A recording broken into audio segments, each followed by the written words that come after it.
اللہ کے رسول نے فرمایا تو نماز پڑھ میری آنکھیں ٹھنڈی ہو جائیں گی۔ تو یہ نشے کے عادی تو ہیں پر حقیقت کے قائل نہیں ہیں۔ یہ بس ٹھیک ہے خوابوں کی دنیا میں لوگ زندہ ہیں، پر جن کو یہ جو نشہ تھا نا عبادت کا، یہ میرے رسول پاک کی چاہت ہے، یہ میرے نبی کریم علیہ السلام کی۔ آپ دیکھیں نا حضور مہینوں جا کے غار حرا میں بیٹھتے تھے، کیا وہاں تبلیغ کرتے تھے؟ کوئی کتاب لکھتے تھے؟ رسول کریم علیہ السلام مہینہ رہتے غار حرا میں، کوئی نہ مجھے دیکھے، کوئی نہ مجھے ملے۔ حضور یہاں کیا ہے؟ فرمایا میں اپنے رب کی عبادت کروں گا۔ نبی کریم علیہ السلام نے سجدوں کے ساتھ پتھروں اور پہاڑوں کو آباد کر دیا، سجدوں کے ساتھ۔ آپ کا سجدہ آپ کو بہت ساری چیزوں سے چھڑا لیتا ہے، یہ بہت ساری جگہوں سے جھکنے سے بچا لیتا ہے۔ صوفیاء اولیاء یہ کیا کرتے تھے؟ یہ سجدے کا ذوق ہی تو پیدا کرتے تھے۔ سجدے کا ذوق شاہ عبدالعزیز دباغ رحمۃ اللہ تعالی علیہ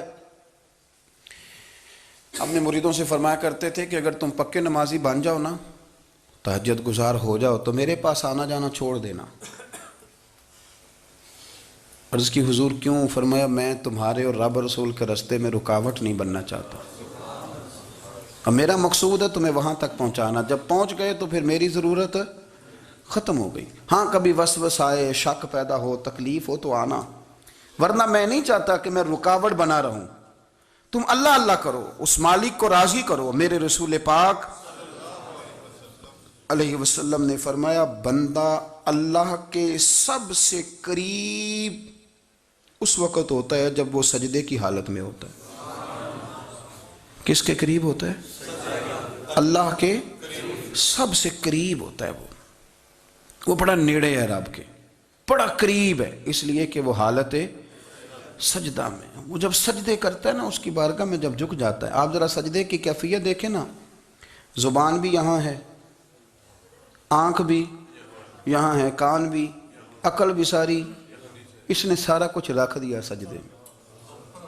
آپ وہ کبھی پیچھے جائیں تو دیہاتوں میں کہا جاتا تھا ناک سے نکیریں نکالو، بہت بڑی سزا ہوتی تھی نا، ناک سے نکیریں نکالو، بڑی سزا ہوتی تھی۔ تو اس نے کہا مالک مجھے کسی نے کہا نہیں، پر دیکھنا میں نے رکھ دی ساری عقل سجدے میں، اور رکھ کے کہا کیا؟ سبحان ربی یا اللہ، اللہ میں پست ہوں تو اعلیٰ ہے، اللہ تو میرا رب ہے اور تو سب سے اعلیٰ اتنا۔ اور فرمایا جب یہ اس کیفیت میں ہوتا ہے تو پھر یہ اپنے رب کے قریب ہوتا ہے۔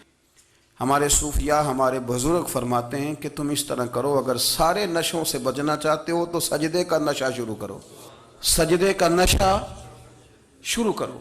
یہ نا اقبال کہتے ہیں عطار ہو، رومی ہو، رازی، آپ بات کو سمجھیں، عطار ہو، رومی ہو، رازی ہو، غزالی ہو، کچھ ہاتھ نہیں آتا بے آہ سحر گاہی۔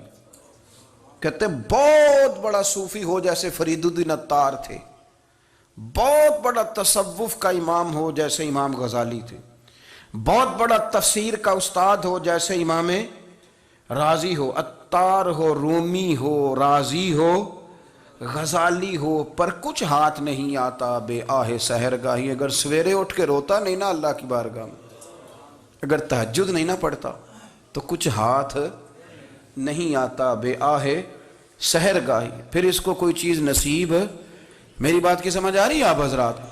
جب تک آپ سویرے نہیں اٹھتے، آپ اللہ اللہ نہیں کرتے، آپ کو نوافل کا چسکا نہیں، عبادت کا مزہ نہیں، فرمایا میری عبادت کرو۔